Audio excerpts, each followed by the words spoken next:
তো গত সপ্তাহে বোন আসছে, বোন আসার পরে তো আমরা অনেক দিন ধরে 4 বোন কোথাও যাই না। তো সেদিন আমি পড়াতে গেছি, পড়ানোর ওখান থেকে বোনরে বলে গেছি যে তুই ওদিন নিয়ে যাই, সেখানে গেলে আমরা ইসলামপুর থেকে পর্দা কিনবো। তো ইসলামপুর গেলাম, ইসলামপুর গিয়ে আমরা পর্দা কিনলাম।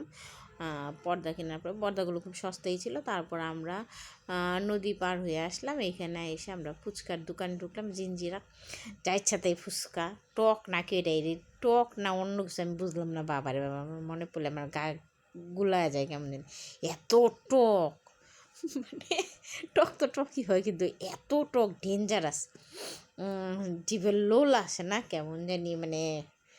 তো যাই হোক, আমি বললাম না আমার সেরকম ভালো লাগে না। তো ফুচকা খাওয়ার পর আবার চটপটিও নিলাম, এই যেমন ফুচকা চটপটি। তো ফুচকা চটপটি খাওয়ার পর ভালো লাগতেছে না, কারণ চা না হলে চলে না। তো এটা হচ্ছে আমাদের বাড়ির সামনে এসে চা খাইলাম একটা মেশিনে। চাটাও আমার ভালো লাগে না, চাটা সে অনেক মিষ্টি ছিল, মানে ভালো লাগে না। তারপরে এই দেখো, এই পর্দাটা আনছি, এই পর্দাটা আমাদের ঘরের জন্য সেট করে আনছি। আর এইটা মামা আনছি। তারপর ওই আরেকটা যে ক্রিম কালার সবুজ মিলিয়া কন্টেস্ট আনছি, ওইটা ঠাকুর ঘরের জন্য আনছি। এই দেখো, সব পর্দা আনছি, কিন্তু আমাদের দরজার যে থাইয়ের মধ্যে পর্দা দিব সেটাই আর নেই।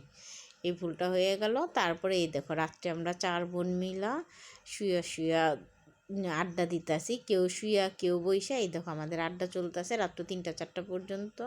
তো আমরা বোনটা একসাথে হইলে এরকম আনন্দ করি, কারণ অনেক দিন পর তো বোন আসছে আমাদের বাসায়। তো তোমরা কারা কারা এরকম আনন্দ করো? ওই যে দেখো আমাদের পাজিটা ঘুমাইতেছে।